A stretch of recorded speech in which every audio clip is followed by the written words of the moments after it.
It must have been 1991 at Stanford, where I first met Dr. Sulekh Jain. And this was a remarkable event where Jains from all over the country, as well as from various parts of the world, assembled to get to know one another, to learn about Jainism, and to learn about how this important, little-known faith is responding to the challenge of recreating itself in the new world. And front and center, not only was he part of the organization that put together what is now an every other year conference, it's long outgrown college campuses and assembles in very large hotels.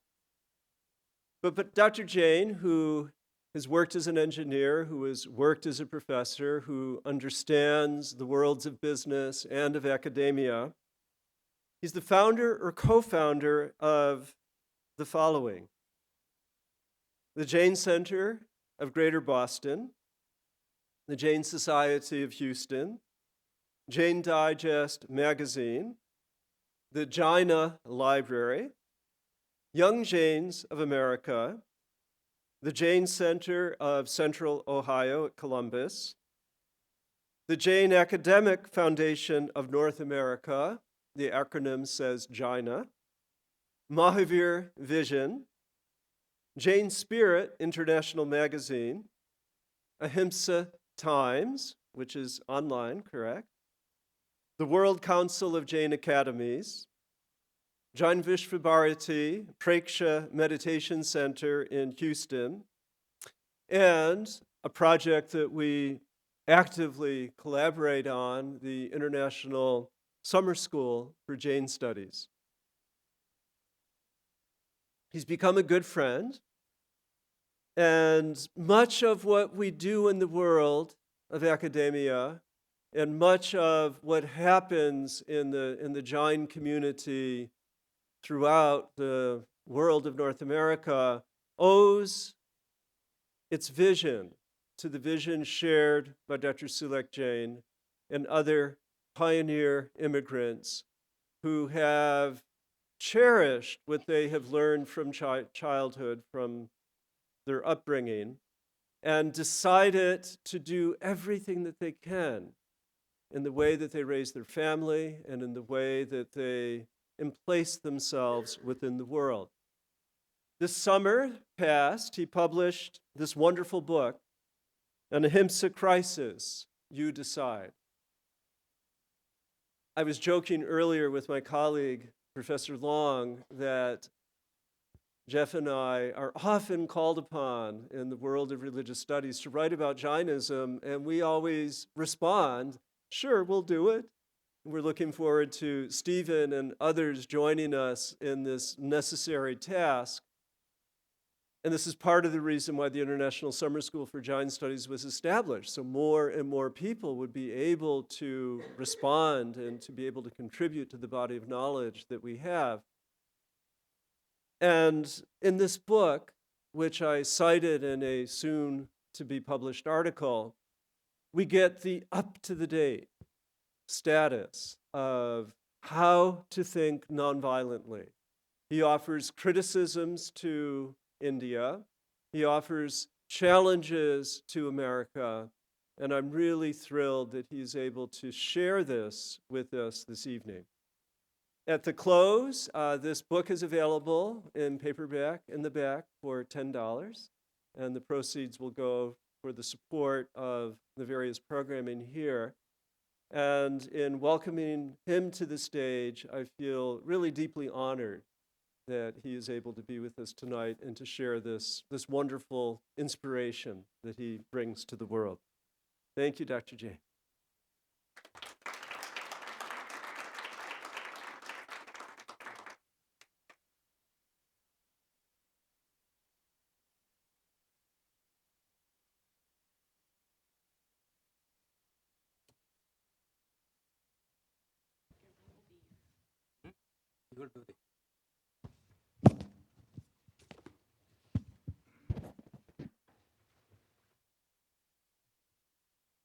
Jai Jinendra, Namaste, Sat Sri Akal.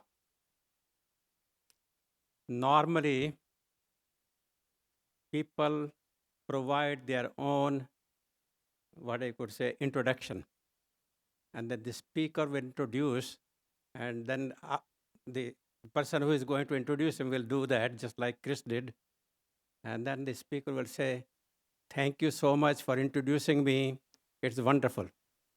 Now, in this case, I want to tell you very honestly that Chris did not read what I had provided. It is far better than I could have provided. It is from his own heart. I'm grateful.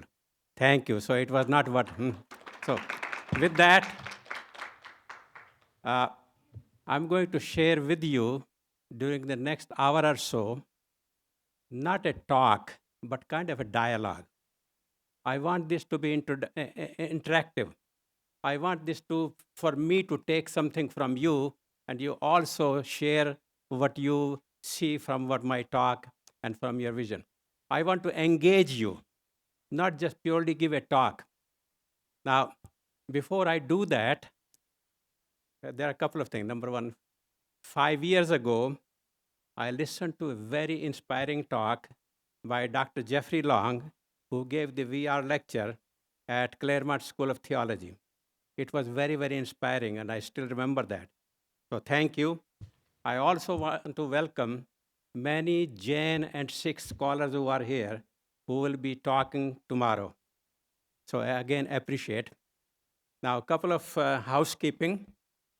I'll be talking for a while. There will be few slides that might sound like that I'm preaching, which I am not a preacher, by the way.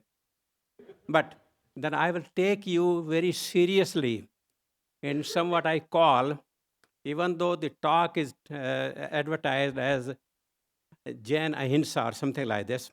Yes, Jain Ahimsa, but it will be applied Ahimsa, not giving you a theoretical lecture about Ahimsa. There are thousands of books on that one. So I want to engage and bring in what Ahimsa means and what from a Jain's perspective or any other perspective, from an Ahimsa perspective, how it is being applied or not being applied. Okay?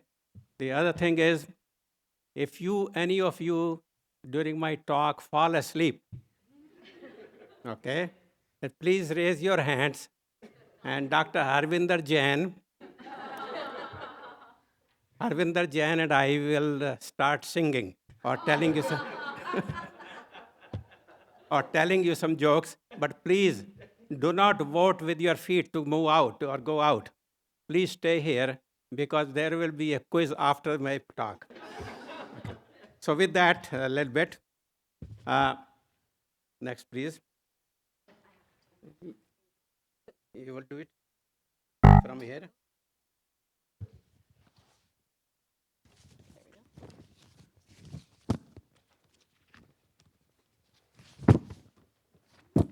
Chris, I want to give you something before one page because you teach so much yoga. Okay. This talk is advertised as Ahimsa warriors in Jain and Sikh tradition. And I show here 5 people, okay? And 3 of them, if you will recognize here, are Gandhis. Okay? Mahatma Gandhi, Maneka Gandhi, and Virchand Gandhi. Okay? Before I really talk about some of those, this talk about Jain and Ahimsa warriors. The very first gratitude, my gratitude and bow I do to the Sikh community. Why I do that? Do you know that during the last 2 weeks in Oroville Dam, okay, and the chaos of 200,000 people that were evacuated, who provided shelter to those people, who opened their hearts and minds, who provided food and shelter and clothing and medicine and transport, okay? They opened all their churches and gurdwaras and still going on more and more. So I bow to that again Please raise your hands to this community. Please show your hand to this community who are living by ahimsa, who show that practice of ahimsa. The ahimsa or non-violence has two aspects. One is live and let live, which many Jains say, you do not do any harm, you do not cause any harm. The other aspect, that's I call active ahimsa. The second is proactive ahimsa, which is to remove the suffering of others as much as you possible. So my Sikh brothers and sisters, they do this seva. They do very much practice the second aspect. When you combine the Jain aspect of not doing the harm, and when you combine the removing the suffering of the others, that becomes the total picture of ahimsa. And my Sikh brothers, they do that. So that is the first ahimsa warrior. These are the warriors. Okay. The second one, of course, we all know Mahatma Gandhi. I may quote here and there a little bit. There will be. And the person who was supposed to be before me today, who was advertised and could not make it, is Maneka Gandhi. And Maneka Gandhi is a cabinet minister in the government of India in New Delhi. She represents what this center is here, the Center for Jain and Sikh Studies. She was born in a Sikh family, and she is much more better Jain than many of Jains are. She says it will take her many, many lives to born again and again to become a Jain, but I think in one life she has to become a very good Jain. Just to give you a little commercial about her, who was supposed to be here, and I cannot fill in her shoes. When Chris mentioned about my book, by the way, that book is available outside, and all the proceeds will go not to Sulekh Jain, but they will go to Chris and all of that. Okay. So now, about 4 months ago, many of you may not know, do not know. 4 months ago, when this book came out, 5-6 months ago, I asked my friend and colleague, Dr. Virchand Jain, whom some of you have met, and I asked him to send her a copy by courier, send a copy of this book to Maneka Gandhi. Okay, so she got it. And in spite of being a cabinet minister, which you call a secretary of a department here, like Secretary of State or Secretary of Defense, whatever you call, we call it in India minister. I don't know where she had the time. She read the whole book in one sitting, same day. Okay? And then she wrote me an email right away. Dr. Jain, I read your book. And can I have a permission I want to write a couple of articles out of this book. I said, wow, nobody has even asked me to do that with my permission. So I was absolutely thrilled and honored, naturally, when a person like that. And she read the whole 328-page book in one sitting. Okay. So then I wrote back to her, the person who sent you this book, I will ask him to come and see you. Within 5 minutes, her answers comes back. Ask your friend to come and see me tomorrow morning in my office at 10 a.m. The time difference between here and in India, about 10, 11 hours, I woke him up, okay? My friend. And I say, your minister is willing to meet with you, and you should go. And you should go 2, 3 of you, okay? And then I also said, don't go empty-handed. He said, what should I take? I said, in Indian rupees, I said 51,000 rupees check as a donation, which is, if you translate it, about $700, $800, but 51 rupees in India means a lot more than $700, $800. So he did that, and she spent 1 hour with him, 1 hour. And as soon as he was gone back, then again I get and I'm talking of ahimsa warriors, that's why I'm leading. I'm not trying to tell you a story. So when he went back, she sent me an email, your friend came, and we spent 1 hour. And she said, many, many times when people come to see me, or any minister, they will come with a long wish list, shopping list, do this, can I do this for me, can you do this for me? But here is your friend who came, who had no shopping list, no wish list, And he brought a check of 51,000 rupees as a donation. And he said, let me tell you what I'm going to do with that money. That's where this Ahimsa warrior comes. She said, yesterday, I saved 41 camels who were going to slaughterhouse. I saved 41, that's what she does. She's an animal rights activist and many of those things. I saved 41 camels from going to the slaughterhouse. All night long, I was thinking, what will I do? Where are these going to be fed? Where will they go? They have to be, And I was wishing that I need some money. And lo and behold, your friend brings that 51,000 rupees check for me, and all of these 41 camels are going to a sanctuary in Rajasthan, in a state of India, and that's where we'll be taken care of. What a great example, okay, that how it turned out. So that's what this Maneka Gandhi, who was supposed to be here, who is not, okay?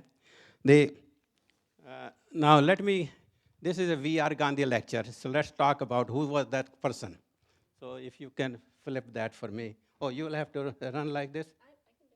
Sorry. Okay. Now, there are some pictures here. One is a postal stamp you will not see, then V.R. Gandhi, this is the guy. Okay? And let me just share with you, first of all, who was he? And this lecture somehow is a V.R. Gandhi memorial, and I put in the very beginning V.R. Gandhi, a living Gandhi. And I want to make him as a living, rather than just a purely memorial who was gone for 120 years ago or so. So V.R. Gandhi, just a very brief outline about him so you know what we are talking about.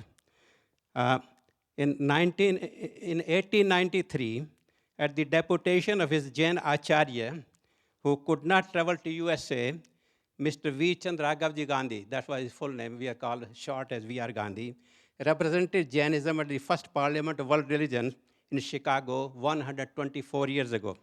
He was the first person to bring Jainism to the attention of the Western world. Nobody had practically heard of Jainism before that. He was a polyglot who reputedly spoke 14 languages. Gandhi was educated as a lawyer, and in 1985, at the age of 21, he became the secretary of the Jain associations in India. During his term, he fought against a tax being levied by the ruler of Gujarat on pilgrims visiting Mount Shatrunjay. That's a very holy place, Palitana. Gandhi also fought to close a pig slaughterhouse that had been started in 1891, close to Mount Samir Shikhar, a holy place of Jain pilgrims. So at the age of 21, he became a very much exponent of ahimsa and protecting those places, holy places. He was invited 2 more times to come to United States and also to Europe in 1897 and in 1899 to the West. And he was awarded various medals. He propagated the relevance of Jain tenets and Mahavira's message of nonviolence, and he spent a few years in US and Europe and delivered, I understand, 535 lectures. That's many he did, and wrote few books on Jainism, other religions, yoga, which you teach, ethics, concentration and social cultural lives in India, all of which received wide publicity. This is a very short bio. He was a contemporary of Swami Vivekananda, if you might have known, who came in 1893 to World Parliament of Religion. And Herbert Warren, who studied Jainism under him, adapted the Jain religion and published a book on his lecture titled Herbert Warren. So Herbert Warren became the first Western Jain in America. The Indian government issued a postage stamp in 2009 depicting Virchand Gandhi. So this is what Veer Gandhi was, and this is what we will be celebrating. Next. You might, oh, sorry, you will not be able to. Okay. Now, Gandhi before Gandhi. Okay? He was older than Mahatma Gandhi. So there are 2 Gandhis people get mixed up. One is Mahatma Gandhi, and V.R. Gandhi, so I call Gandhi before Gandhi. Okay? And this is when Mohandas Karamchand Gandhi, the Gandhi who became Mahatma Gandhi, his name was Mohan.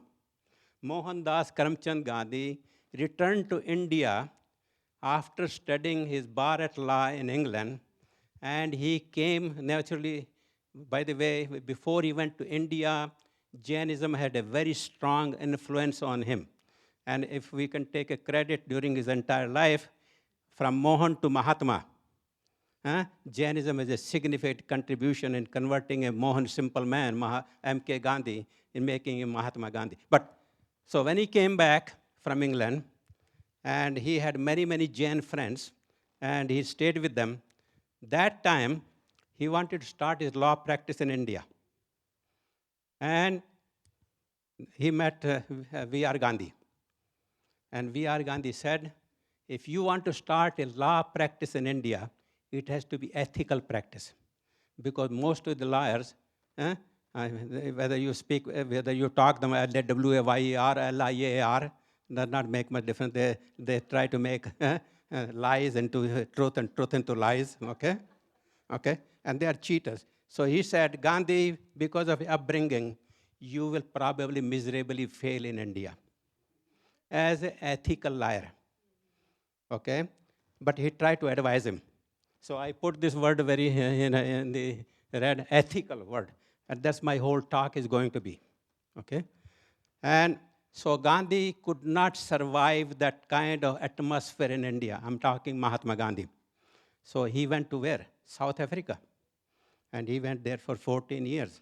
And South Africa and Jainism, he went there as a simple Mohan and came back as Mahatma.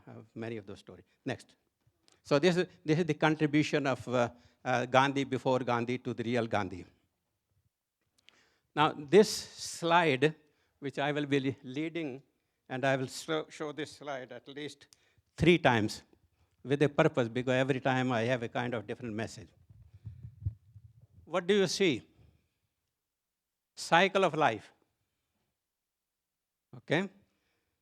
From here, you grow and then die. And this cycle continues. Okay? All of us go through this cycle one way or the other. You will see this is a little baby born and raised and gone and this. Only difference between when I found this picture, I said, wow, this is a very good depiction, which we all go through. Nobody is, spared from this cycle. The only difference is that it shows that you start from here, from the womb, and keep moving, and then you die. Some people do not even have a chance to go through this cycle. It could be stopped here, it could be stopped here. All of you doctors know, okay? It could be sickness, disease, or suicide, or it could be natural calamities, accidents, hurricane, tornadoes, earthquakes, you go on. So sometimes these people do not even go through this cycle. It could be cut down anywhere. But naturally, this is the cycle of life. Okay? And I will be leading you why I'm showing this picture a little later. Next.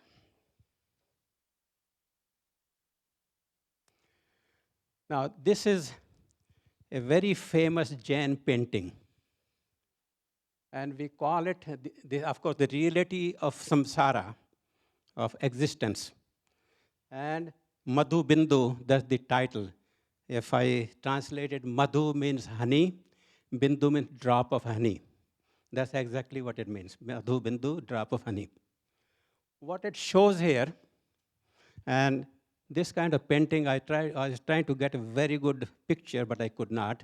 Maybe somebody from here might make this picture. But what it shows is the reality of my life. Here is a man, just like me, hanging from the branch of a tree. You will see how you and I are all in that. Hanging from a branch of a tree. There are 2 mouse here. One is a white mouse, and there's somewhere a black mouse, okay? And these mouse, they are cutting the same branch from which I'm hanging, okay? And what does that represent? White and black mouse represent day and night. We have the day and the night, and we move through the cycle. And we all know when the days and nights are over, Hmm? Our end is there. So I'm hanging, and this day and night, the cycle of time, is cutting the same branch. And when this is cut, then there is a big well underneath with a lot of snakes and a lot of all those things. That is death. Okay? Please stay with me. That is death. Now, what is here? It's a beehive of those bees. That's where the honey is coming from. So this guy is hanging there. He knows, I may not know, I may not realize, that every day the day is passing, day and night and day and night, and the life goes on. And some of these days, this branch will be cut, and he will go, but he does not realize. This is all we do. So what is happening? Once in a while, a drop of honey falls into his mouth, and he gets a very good taste. I tell you, these are the only 2 slides which are kind of preaching, but you will see why I'm leading to. The honey taste comes in his mouth once in a while, okay? There is shown here a kind of helicopter, just some religious spiritual teachers. And they're passing by, and they say, do you realize what the life is going through? Come on, forget about this world that you are engaged so much into so many things. You know that one of these days you are going to fall here. This will come, you cannot avoid. And his answer is, let me wait for one more drop of that honey. I have $100 million. I'm trying to make one more zero so that I become a billionaire. We all have that, okay? And let me wait for one more drop because I have tasted that it tastes so nice, okay? And then the whole life is gone in that. So we go through this is the reality of all of our existence. Next. Come back again. Now, as we go, you will see somewhere this guy, starting from here, got the educations or the skills. Can you see me? Okay? Can you see okay? Got the skills to earn some living, okay, or whatever. And at some stage from here, he became successful. He or she became successful. The definition of successful could be he became a billionaire. He became president of a country, or he got the Nobel Prize, whatever, the definition of successful. Okay? Once you got that, this guy, I call it this bag or suitcase. Okay? Now, what comes? Ego. I have that now, okay? The ego starts. And bigger this bag, bigger the ego, bigger this. This bag keeps on becoming bigger and bigger. Okay? And some people get that bag over their success, which I will show you how they get to that, to achieve that, because they have the ego, and now they want to make that bag bigger and bigger. Okay? Next, please. So now you will see what that bag may represent. Now, in the Hindu tradition, that picture which I was showing you, we spend practically the entire part of our life, entire journey of life, in 2 major things. What are 2 major things? And we call artha and kama. Artha means making money, or whatever that money is, okay? Not only for food, clothing, and shelter, but many people want to make that money to live from hand to bank. Not from hand to mouth, because they got plenty of that. But they want to live from hand to bank. And more, as I say, $100 million, I need one more zero because all my friends are billionaire. I am only $100 million, okay? So they spend, all of us do, we spend most of our life cycle in earning that, okay? And the second is fulfilling our sensual desires, our wishes and wants and sensual. This is how all of us spend our time. So the Hindu philosophy, and which I'll show you not very different than Jain philosophy, that it is said that all of those, both of those activities, they should be guided by dharma. Both artha and kama, they should be guided by dharma. And I'll tell you the definition of dharma. And if you do that, then you can achieve moksha. Okay? That's what Hindu philosophy, I'm sure you know that. Next. Okay? Now, Gandhiji, Mahatma Gandhi said, now, no more we are Gandhis. That's all, when I talk Gandhi, I will say Mahatma Gandhi. He said, dharma is truth and non-violence. And that is God, that is Bhagwan. And Gandhi's two things, he said, non-violence or himsa and truth, they are God. And that's what dharma is, okay? He said all our activities of artha and kama, making our bread, butter, and food, clothing, and shelter and beyond, and our sensual pleasures, okay, whatever those may be, desires, wants, whatever, those should be guided by dharma, okay? Next. So I come back, stealing. I'm asking a question. Is stealing okay to make a living? And you ask anybody, say, no, it's not okay. It's not allowed. I will lead you during the next 15, 20 minutes how prevalent stealing is, okay? And when you do stealing, that is himsa, that is violence. And I will show you. Next. Okay. Now, in Jainism, when I talked to you before in that circle, that dharma, okay? In Jainism, that dharma is defined by 5 great vows. We call it Panch Mahavrat, 5 great vows. Okay, not much different than what dharma means over there. And Gandhi said, truth and non-violence is dharma. So now you'll see, we call it, these are really, these vows are the weapon of spiritual mission during the journey of one's life, just like dharma was, okay? We Jains call them Maha or great vows for the monks and Anu or small vows for lay people. These vows guide and control the life of monks, nuns, and householders. This is very much within Jainism. Everybody talks about them. Next. You will have a lot of exercise. Okay. What are those 5 Mahavratas? Okay, I'm sure you've been teaching that, 5 Mahavratas. The 5 Mahavratas, essential vows, the very top that stops ahimsa, non-violence, that is the top one. Gandhi said that the dharma is truth and non-violence. So this is the pivotal and basis for all activities. And subset of this ahimsa, or non-violence, are these 4 other vows. Okay, which are the subset of this? They're all, you cannot practice this without practicing these. So what is truth? Satya. Then achorya or asteya, non-stealing, which I will be talking quite a lot, that will be my whole talk.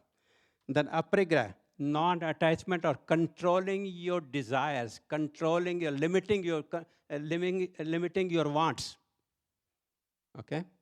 And then the brahmacharya or celibacy, or controlling your sensual pleasures, okay? Or having a control. That's what the circle was. Next, please. Next. Sorry. So, I showed those 5 Mahavratas. I'm only now taking one. That is, was shown here, achorya or asteya. And let's see what that means. Because I asked a very question in the beginning, is stealing, is making a living by stealing, is that okay? And everybody said, no, it is not okay. And we'll see how it is okay or not okay. Okay? So, vow of achorya deals with non-stealing or ethics in business and making a living. That's what it amounts to. And that's what amounts to the artha, which we had in the that circle. Next, please. Great, thank you. Okay. Literally, achorya or asteya means non-stealing. Literally, that's what it means. Most common and prevalent understandings such as, if I ask anyone, thievery, robbery, house break-in, burglary, snatching, acquiring what one desires by illegal, irrational, and illegitimate means, and misappropriation of funds. That's what we'll say, it's stealing. We all understand that, okay? But there's a much more hidden meaning behind that. Next. Achorya, or non-stealing, vow of non-stealing, is all of that, which I just mentioned, plus a lot more. And 2,000 years ago, Acharya Oma Swati, a Jain monk, and I gave you that book, Tatvar Sutra, just now. Acharya Oma Swati, he said, this is what it means, and taking anything that is not willingly given is stealing. Now, the definition of this non-stealing is not, or stealing is expending. Taking anything that is not willingly given is stealing. Okay, next, please. Okay, what does it mean? Not taking any item or service that do not belong to me, not taking without the full knowledge and willing consent of the giver and without any threats and duress, should be in full compliance with the law of the society, and should respect. Now, law of the society is only from a legal perspective, but there's another law of karma, which is universal, which does not change from place to place. There's no different karmic law in India and different karmic law in America, and it does not change with time. Legal laws can change from place to place. So it should also be in compliance with karmic laws as much as possible. Okay, next. So the dealing should be open, according to that. The dealing should be open, fair, honest, transparent, not be hiding any facts, and no fine prints, please. Okay? And I will tell you how many fine prints we have come across all the time. Both the receiver and the giver should be able to disclose its full contents to all and to those who have a need to know. And this is very important. It should be completely open. Can I talk about it to anyone? If I'm hiding something, then it might amount to stealing. Okay, next, please. So the achorya, same thing. It is an ethical and moral contract of human behavior for dealings, trade, profession, earning a living, commerce, and business in this society. Okay, without that, none of these will be kosher. Next. So, reason why we violate that and vow of achorya is greed, and greed only. Okay, when that comes, then greed plays, and then because of the greed, I will do all of those things, and then my bag that I showed you will keep on becoming bigger and bigger, because now I have acquired, along with that greed, I've also acquired an ego. Okay. When a person falls prey to greed, she is tempted to steal others' property, needs, and comforts. Greed is the root cause of all corruption, immoral and unethical conduct and practice in this society. Okay, and you will see its magnitude. Next, please. So how is the landscape of this stealing? It's very, very vast. I have only a few examples. What? Instigating others, contributing to others, and committing the act of stealing. Oh, I do not do that, but I inspire others to do that. It's the same thing. Receiving and aspiring for stolen property, creating inequalities and discriminating based on caste, religion, creed, gender, or whatever, okay? Which is, again, sometimes against the law, but also you will not say, I'm discriminating. That's something you will not talk about. Charging exorbitant fees and not delivering the quality in education, medical, and many other services. It goes on. And my friend, Dr. Virchand Jain, always tells me that he's a medical doctor. He tells me that at least one Indian medical doctor in this country goes to jail every week. Very shocking. And how many other doctors go, and I'm just picking only medical profession. He tells me that one medical doctor Indian medical doctor in this country goes to jail because of the stealing. I read the other day in a newspaper that it is common practice many times that a bottle of some injection or shot, which is that big, and it costs say $15,000, something special. And this guy somewhere, he was giving, because that bottle is so big, you can easily give to 3 people. And he will give to 3 people, and he was charging or billing everybody $15,000. This is quite common. Using used syringes. There was a doctor in Las Vegas. He's in jail. He was using the same. And so how many other instruments and so many things are recycled? Is it not stealing? Okay. I've also read quite a bit. As you mentioned, I will talk quite a bit examples from India. But I'm sure in India, when you go into hospital, they used to steal body parts. They will take away the kidneys.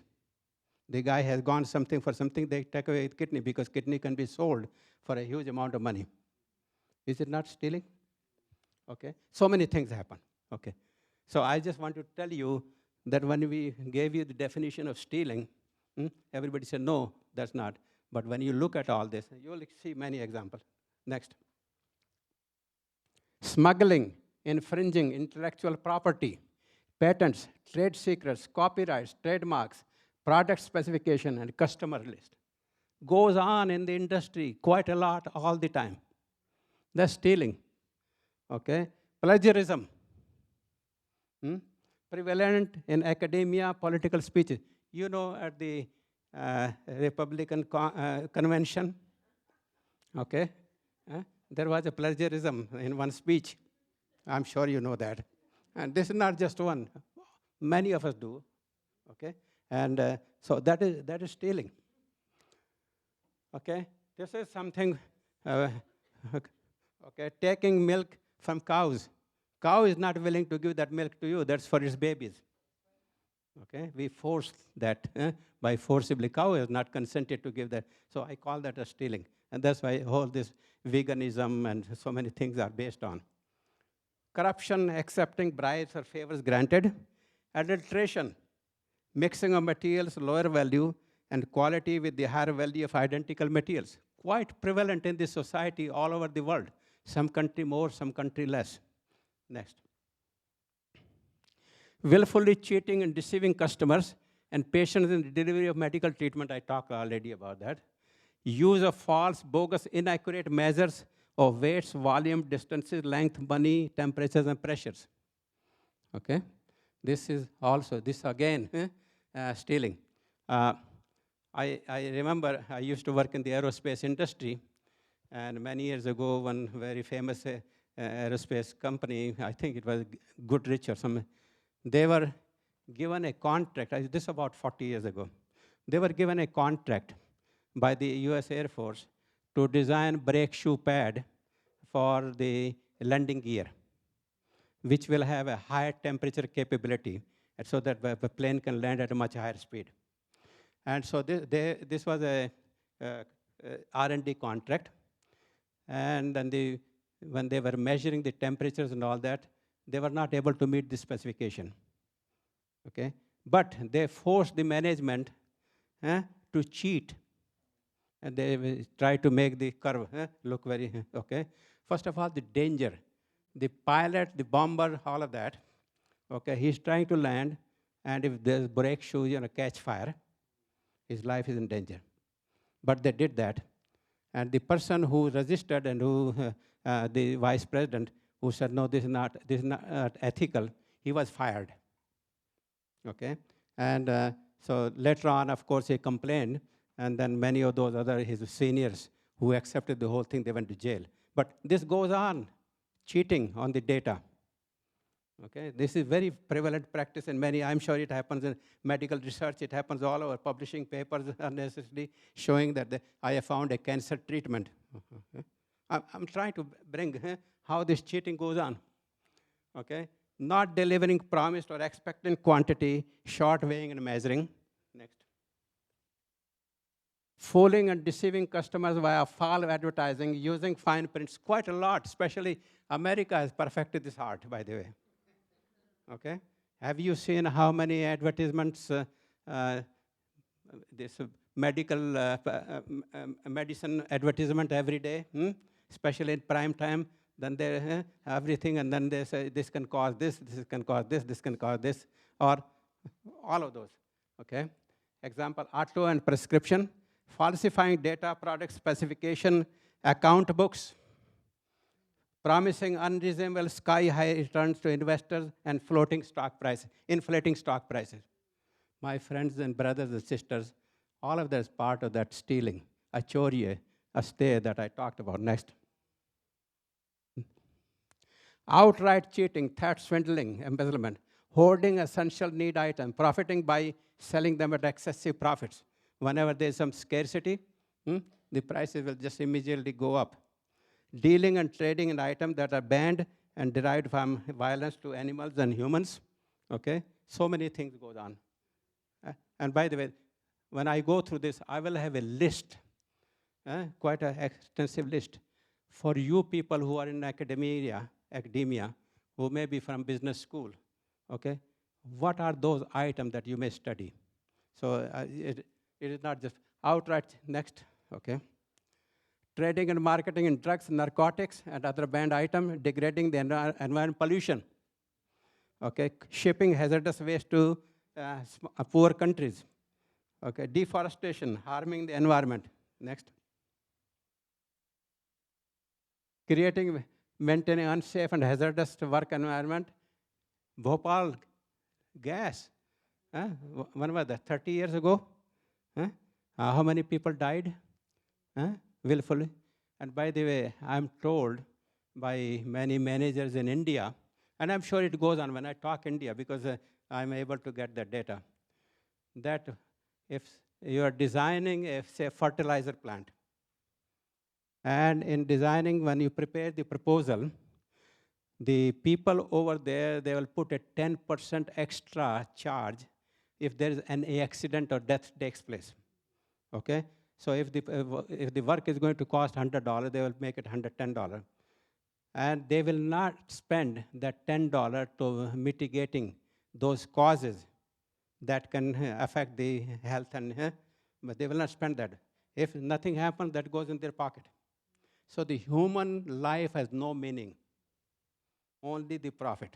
It has absolutely no meaning. And it is quite a lot practice over here. Treating workers and employees unfairly with discrimination. All of these things are ahimsa or himsa. Smuggling, abetting, aiding, and profiting from unpatriotic terrorist activities. Next.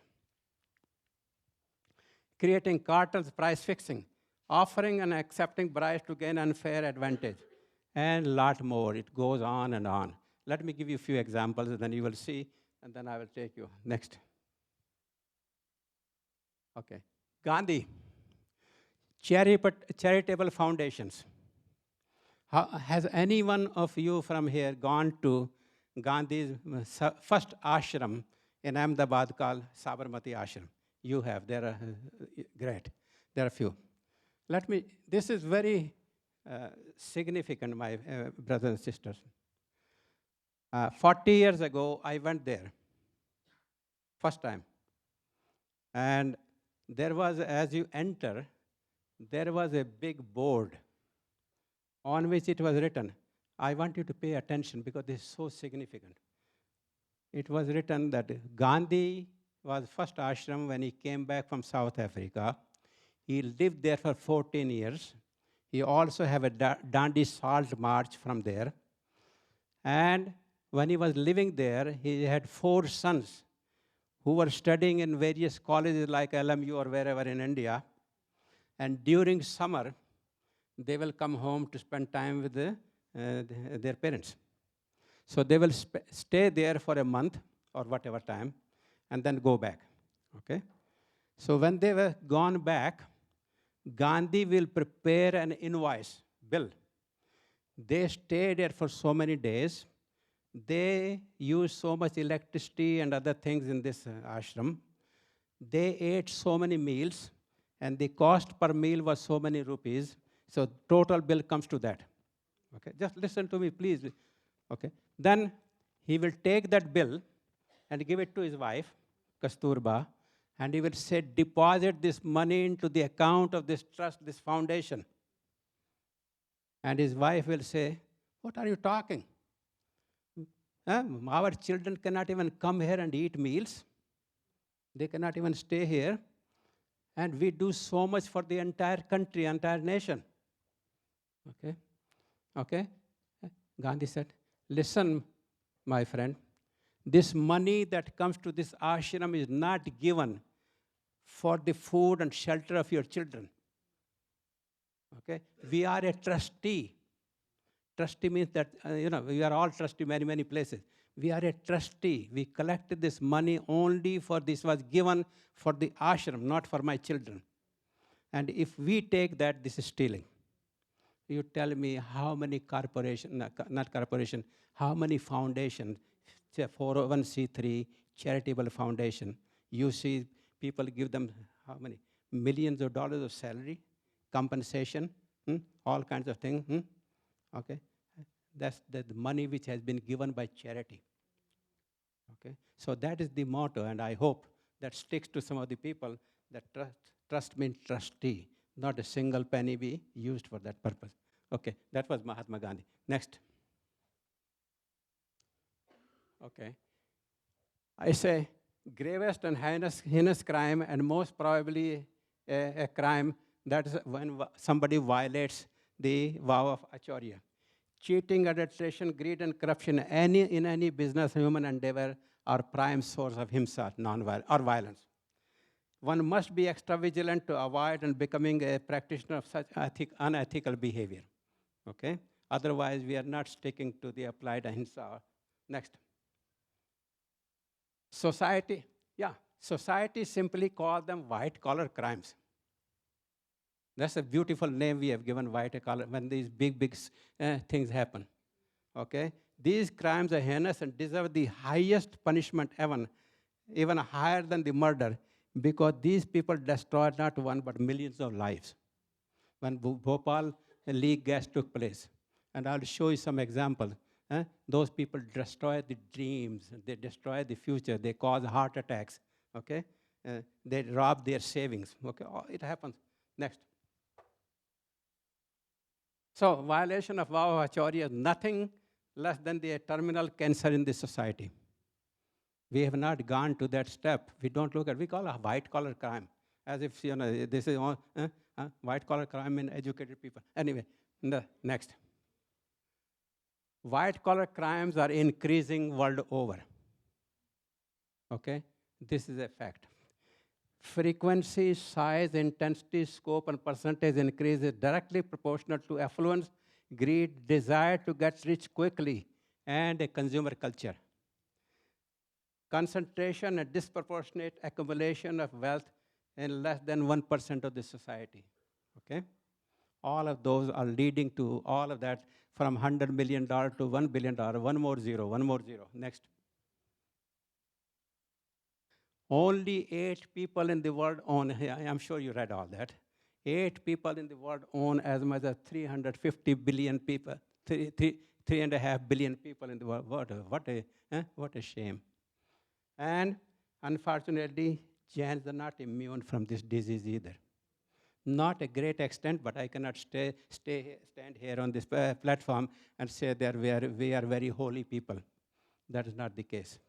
In fact, some of the major scandals in India during the last 30 years that were created or happened were because of Jains. Okay, this is as plain as I can speak. Next. Occupy Wall Street. Okay, you all remember that, a few years ago. Or I say, not really. It is the Wall Street that occupies us. Okay, we did not occupy Wall Street. We have no power. Okay, how will you occupy those 8 people? They occupy us. In some major financial scandals in India, Jain shared the big blame too. Okay, next. Culture to become rich and super rich instantly, ever expanding influence. This is important, please, because whenever you combine a very smart MBA, okay, with the accountant, with a lawyer, and with advertising, we have created a monster. Okay, because they know how to create a bigger scandal. Okay, so because they are, and by the way, uh, MBAs, these courses and all of that started last 30, 40 years. Okay, in India, during the last 20 years, probably I heard somewhere 88, I forgot how many, 8,000 schools, MBA schools started because we had to train people how to cheat. Okay? So as this MBA, I'm not against MBA, but this whole proliferation of MBAs, okay, along with all these people who can help you, they create this whole imbalance. Next. As the number of business schools mushroomed world over, so did the number and size of big scandals and rip-offs. You have to look at, don't just, you have to look at what happened why these big scandals. Have you noticed that on many campuses, the most elegant buildings are of business and law schools? They are like Taj Mahal.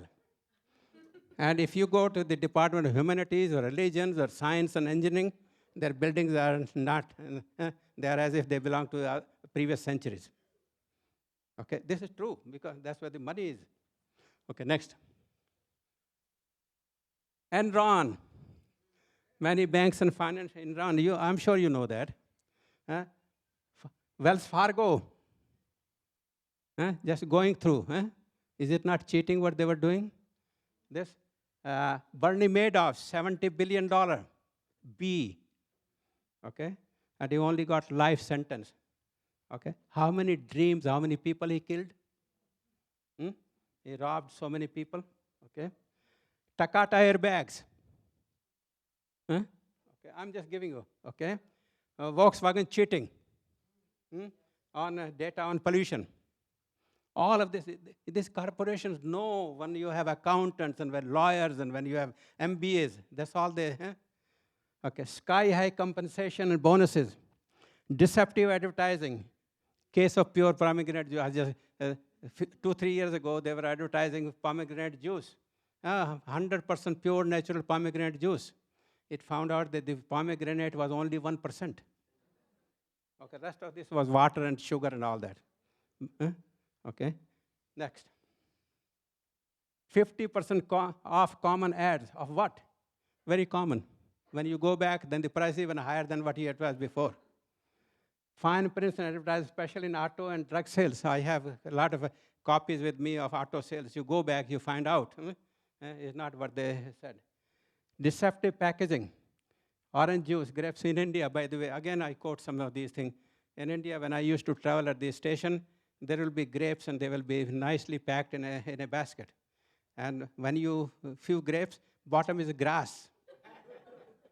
or oranges, bottom are rotten oranges in the bottom. I'm sure I faced. And many cinnamon sticks. I can go on. That's not the whole point. I just want to tell you. Next. For a long time, business school did not teach courses on business ethics. Most of the school I know, it happened after Enron. Then they start coming up. I mean, they may be teaching, but not as much as after Enron, okay? Thus, they have created many of their graduates trained in maximizing profits and instant return by any means. That's what they are taught. Only recently, business schools have started doing courses in business ethics. And even in India, very few, 5%, 10% schools still teach business ethics. 90% of them don't. Next. Similarly, for a long time, many engineering schools did not teach courses in quality. over here, okay? And quality control, environment ecology. And Japanese started beating us, and then we started teaching courses in quality. So why I'm saying this, in auto and many industries, there's often what we call product recall. We all face that, many products are recalled. But if the business, if the universities and schools, how many times their own products, which are the students, how many times they have a recall? Serious, because they have failed. If they did not teach me quality, they did not all of these things that I'm talking about, there should be a recall. I should be retrained at their own expense. Okay? And in fact, one vice president of General Motors, he was a graduate from MIT, and he did complain about this many years ago. Okay? So next. So the universities should be ahead of the curve, not following the curve, and all of those things, and that how the society is going to change. Now, over here, I say, come back, cancer of the soul, Atma. And there are 4 passions. And these are greed, and greed will lead you to deceit. If there's no greed, there will be no deceit. There will be no cheating. Okay? Okay? And if there is cheating, then my accumulation will keep on, my wants will go on, and my bag will keep on becoming bigger and bigger and fatter. Okay? The other is ego. And if I have ego, I will have anger. You cannot have anger generally without ego. If my ego is not hurt, I will not be angry. Okay? And these are what we call 4 kashayas in Jainism, or 4 passions. And the treatment and cure is forgiveness, equanimity, and samyukta. Okay? And limit controlling your desires. Okay? Otherwise, all of these things 4 will lead you to himsa and violence. Next. Now, there are many saying, Gandhi, I will not take time because I'm already, let's move to, Gandhi said there's enough in this world. There's enough in this world for everybody's need, but not enough for even one person's greed. Okay? What? So that's, again, next, please, next. Next. There are many sayings from Gandhi. There's a sufficiency in the world for man's need, but not for man's greed. Okay, and next. A business who lies and cheats his simple-minded and ignorant customer cannot hope to be saved. These are all Gandhi, okay? Next. So business without, Mahatma Gandhi said, business without morality is a deadly sin. And I gave you for just an overview of so much goes on. Okay, that's not ahimsa. Okay. Next, please. Again, I come back to this. What kind of life we want to lead? Do we want to lead and have this bag bigger and bigger? Or do we want to have this bag, and if I got from right means, ethical means, to contribute to the removing the suffering of others? That's what my Sikh brothers do. Seva, service. Okay? I think that's what the goal should be. But first of all, this bag should be from ethical means. Don't steal a bank and go and feed a hungry. Okay? They don't go together. Okay? Next.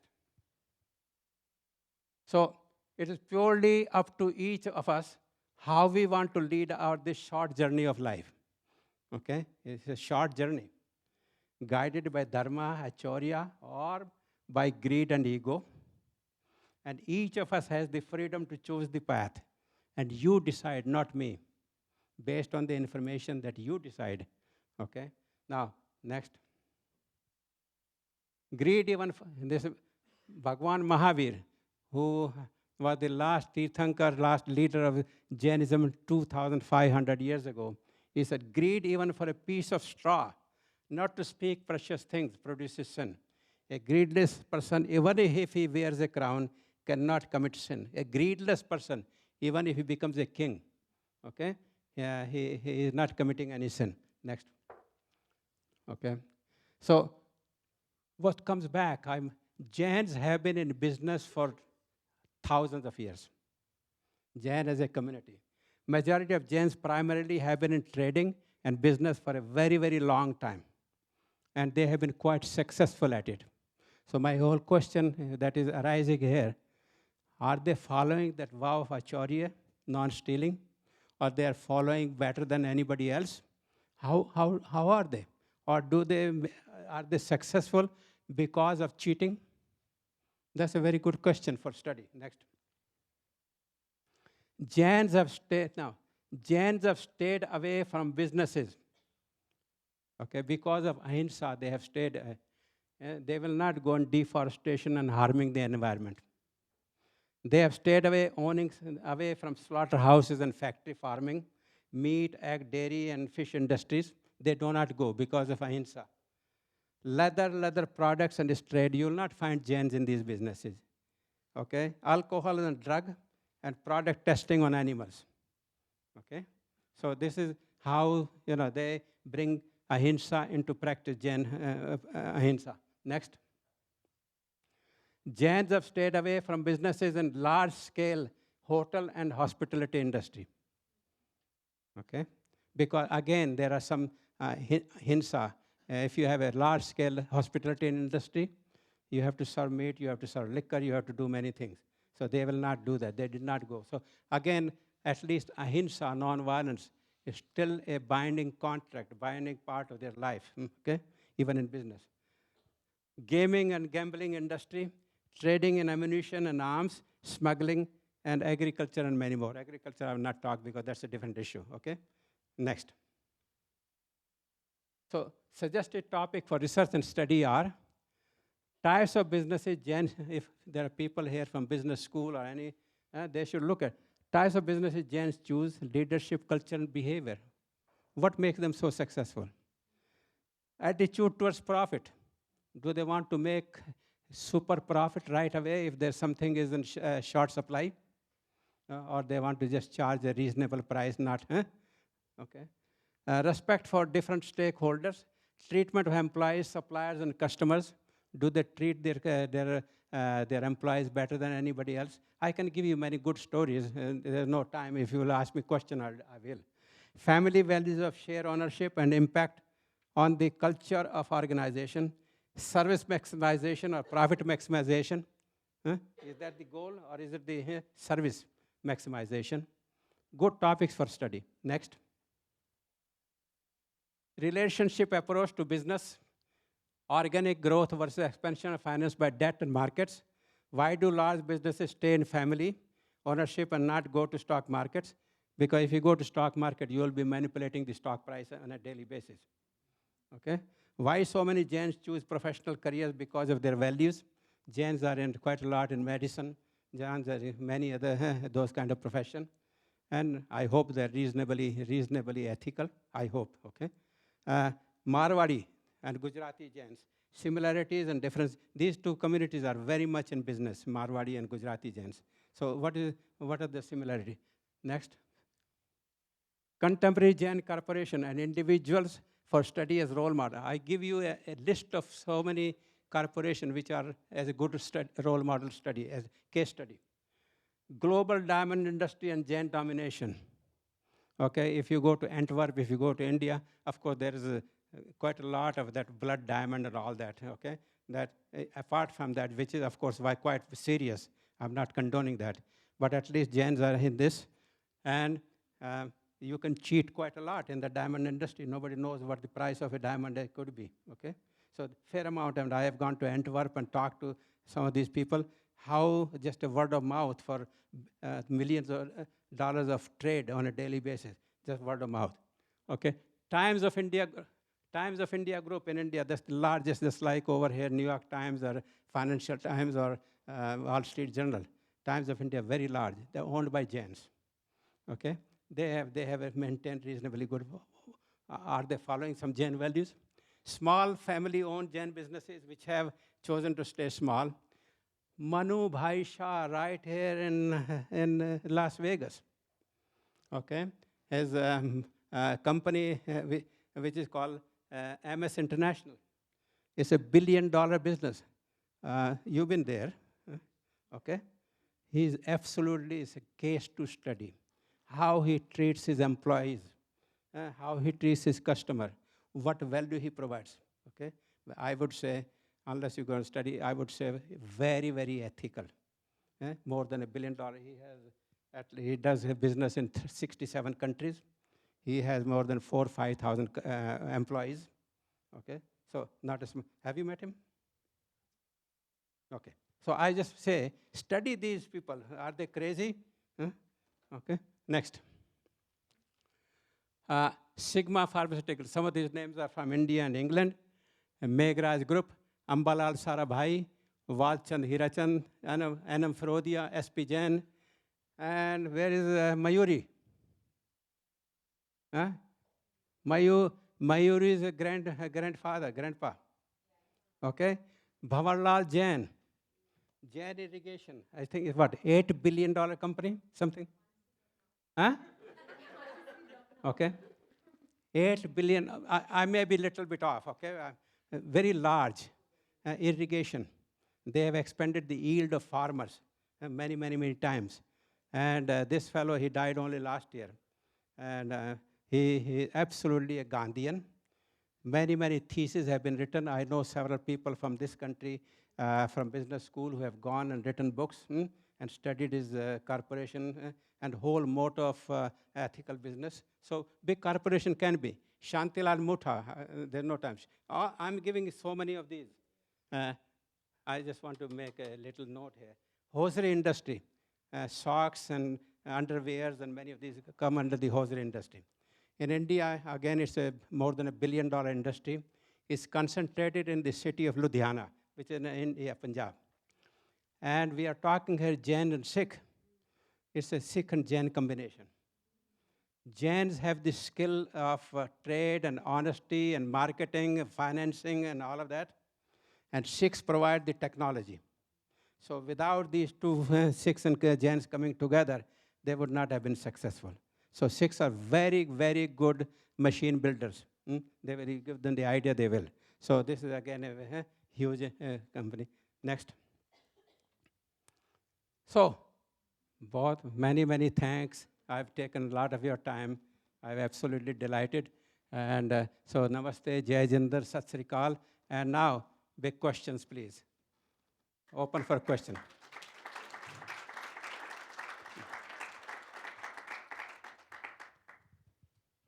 Yes.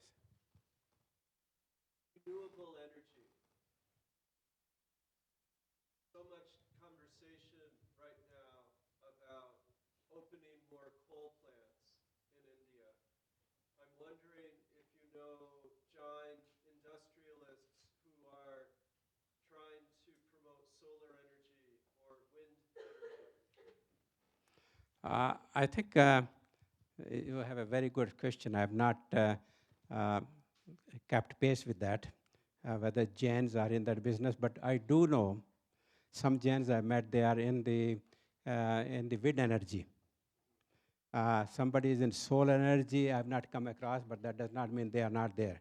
But I do know that the wind energy, they are there. So I think since the money can be made and some of the environment can be improved, I'm sure Jains must be there too. Okay? That's my perception.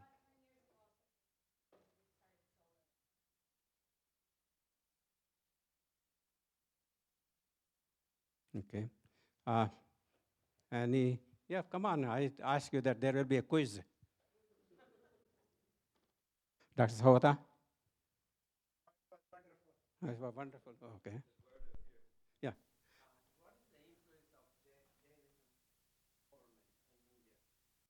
You I cannot hear very clear.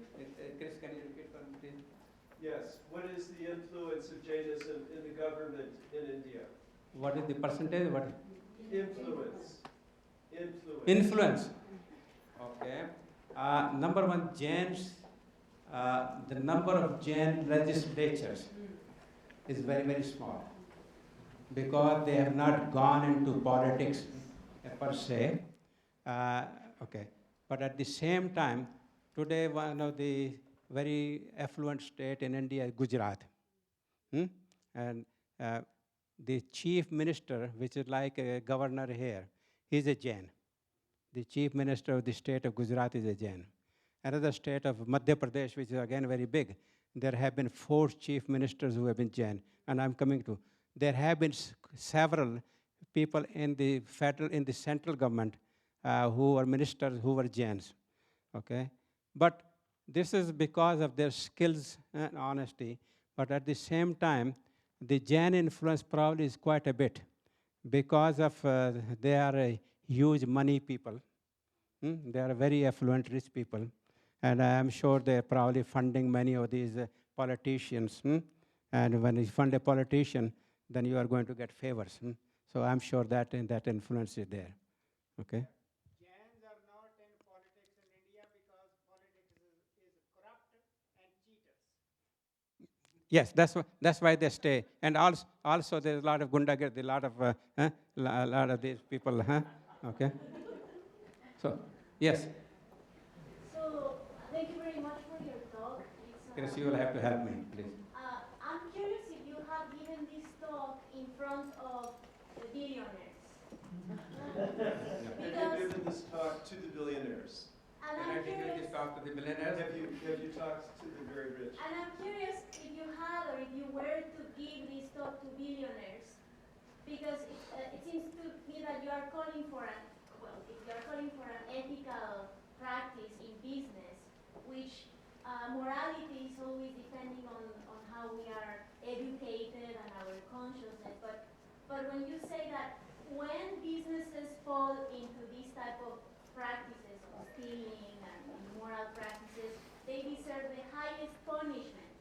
So I wonder if in your mind you would also be calling for a legal binding in such a way that society would start generating laws that really bind businesses to act ethically, and in which case it would not be just a matter of it is up to us. It would be a matter of it is up to society to ask for the businesses created within that society to act in an ethical way. That's a very good question. Now, the number one, the short answer, I'll give you a little bit more. Short answer is that more than this gathering, I've not had any other gathering who will listen to me. Okay, I've given few talks in Jain temples and few other temples over there, but this is the gathering where you people can really question and look at. Number one, so no billionaire or millionaire has invited me. I'd love to, okay, but as long as they don't have a contract on my life. Okay, now that's number one. Number two, let's look at this world.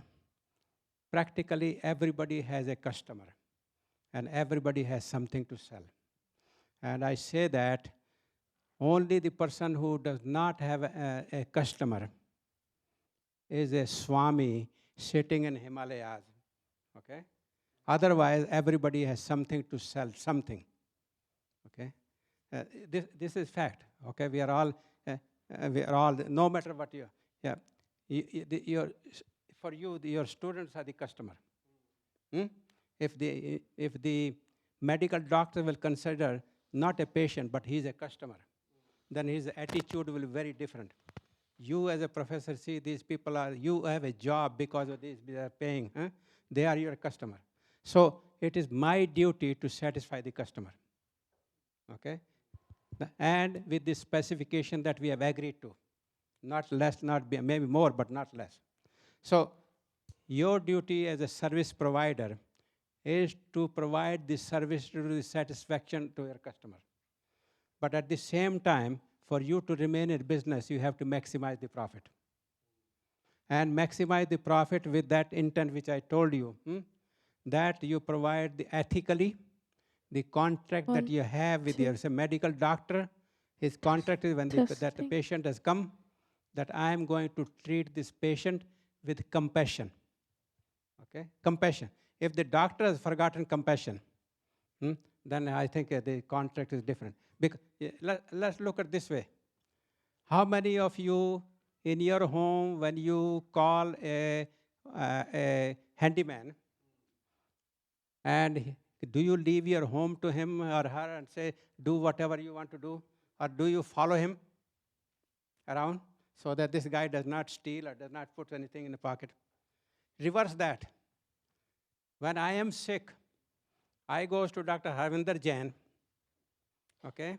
I have completely given my body, which is the most precious thing, to his care. And he puts me to sleep with anesthesia, okay? I do not know. I've entrusted my body to him, which I will not trust my house to a, okay, just you. So the trust that I have created between he and I, okay, it's very important that he does not steal my body or parts, okay? When that feeling of customer and service provider, okay, comes, then the unethical behavior will not come so much. Okay? So it is that simple. So I always say medical doctor, anybody has to have a compassion. Okay? And otherwise, it's just a money-making machine with any ethical that it goes on all the time. I don't know if I've answered your question, because no billionaire has invited me. Please. Okay. Questions? Whitney first.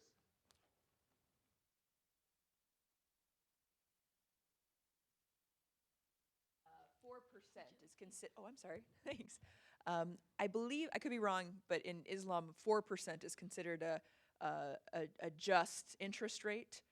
In Jainism, what would be considered an appropriate interest rate to charge someone that wouldn't be an unjust burden on them? Whitney, first of all, in Islam, there's no interest. Well, Huh? I- So it is forbidden in Islam. if completely Okay. forbidden, there isn't, so Huh? at all, really? Okay, I'm sure, huh? Okay. Now, No, I'm talking about, so we had a lecture recently, and we had some members of the Muslim community who were in the banking industry, and they felt that 4% was an appropriate amount to charge if you were working in banking. Okay. I guess that would. I mean, this is not set in stone. I guess my question is, what is if you happen to be a Jain working in banking, what's an appropriate amount of interest to charge? What would be considered? I really don't know the answer to that one. What is a reasonable rate? Yeah. But it should not be that you just squeeze the guy who takes the loan from you, as many of those pawn shops, pawn shops here. Huh? Okay, they whatever your money they give you every month. Okay, that. Huh? Ah. Maybe she's talking about just one. From the 10% of their income is supposed to go to donation. So I think Christianity has something similar. Okay. Tithing. And Muslims traditionally, from a religion point of view, zero interest. They should not Yeah. charge interest. But how many do in practice, especially Yeah. in these countries? I think for all of them, whatever they can get. Okay. Whitney, I do not really know what is a fair interest rate that Jain charge, but I would say nothing beyond the excess market going at that time. We should be in the industry. But at the same time, as you know, you've been there 2-3 times. Jains are one of the biggest charitable contributor significantly. Okay, even though their numbers are small, but they contribute significantly, and they should because they have the resources. Okay. Thank you. Other question? There was another. Straightforward. Yeah. And last question. Actually, I don't have any question, but I just wanted to add some lines because he was talking about compassion. So I have, just one thought come from Guru Nanak's word, because he, say Harvinder Singh is a Sikh, but he say Harvinder Jain. I love this. Anyhow, so that's why I want to add that quote what Guru Nanak said about compassion or kindness. Guru Nanak said, "Taul Dharam Daya Ka Poot," means compassion or kindness is the mother of religion, mother of dharma. If you don't have compassion, kindness, you are no more any religious. Absolutely. And Even this is Punjabi idiom, daya bina siddh kasai. Even you are a saint or brahmagyani, saint or sadhu, but you are a butcher if you don't have compassion. So compassion should be there. well, That reminds me of a story which I've told Dr. Harvinder Sahota many times, that Guru Nanak went to a village. Okay? I don't know if you ever, he went to a village, and then the richest man in that village, he invited him for dinner at his house. Okay? And instead of that, he took the meal from a very poor fellow. Okay? So this rich man, and you can tell me, rich man got very, very angry. You humiliated me in front of all these people of my villagers because I'm the most powerful, I'm the richest. Okay? So Guru Nanak said, bring your bread that you have made for me. Okay? And he took that bread and squeezed like this, and the blood came out. Okay? Whether it's a real story or whether it's a made-up story, whatever it is, the whole message is said, you have earned your living by unethical means, by taking the advantage of all those people who worked for you. Okay? That's not permissible. That's not compassion. That's not ahimsa. Okay? A very beautiful story this is. So I think all religion teach that. I also said that the dharma is ahimsa and truth. Okay? When you have ahimsa, compassion is part of ahimsa. Okay? So I think all religions said that. You said beautifully. Okay? Other? All the way in the back, please.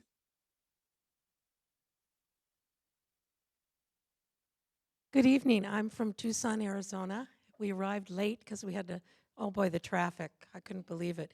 But I'm so glad I caught most of your lecture. I'm part of a nonprofit in Tucson that we teach nonviolence as one of our components. And we teach it to particularly the youth in our community. And we do use some of the traditions of the Jains, particularly doing, not clapping, not doing that to, and I'm very grateful. I'd like to know how to get more of your resources so that we can add to our curriculum. Can you help me with that? What did she say? Is that, yeah. Books and websites. There's a book? I don't know. Book website. Okay. It's readily available, free, complete whole of that book. If you'll give me your card, I will give you the address for that website where you can. So it will be absolutely available. This book was not written to make money. It is so that people know and they read and then they think about very seriously. And then the whole title is You Decide. Yeah. Okay? That's the, we can only talk about the issues. Then you decide what is for your stature in life, what is the environment in your life, and what can suit you and how you want to start that journey. So that's the, again, if there are no questions, I just want to say on behalf of my wife and I, she's been very patiently hearing all this, and we want to thank you immensely that giving me this chance and sharing my passion, okay? It was not just to give you a talk, but it is the passion, and so we are grateful. Thank you.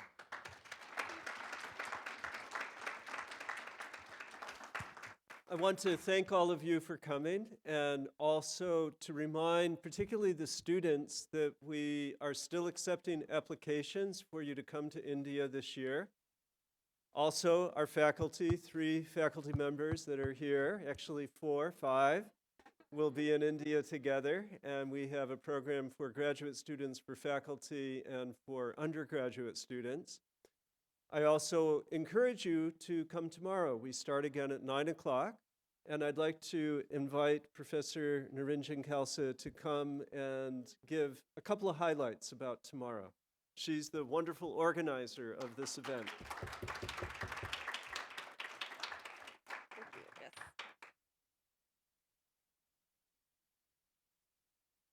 Thank you all for being here tonight. Yes, we start tomorrow at 9 a.m. We're going to have scholars from the Sikh and Jain traditions from throughout the U.S. Speak about various topics about how we live as spiritual warriors, how we can think of these concepts, talking about violence and nonviolence and how these concepts can work together and also be paradoxical. And I think it should be a very interesting discussion that we can have, particularly for this moment, this political moment, this moment in time that we are all experiencing. So you all have programs, you know the speakers and the times that they will be speaking. Mayuri will also be giving another spoken word piece during the day tomorrow. And then we have Valerie Carr, who will be speaking about revolutionary love. Oh, Valerie is here. So she's going to inspire us to live and act in revolutionary love. And that will be something that then we can take away from our conference day and have some tools to actually act in the world. So thank you all for being here, and food will be provided throughout the day as well. So if that's something that also entices you to come, please do. Yes. It's all here. It's all right here, starting, and the food is right here, and all of the talks will be right here. So thank you so much for staying and for listening and for being such a great audience, and we'll see you tomorrow.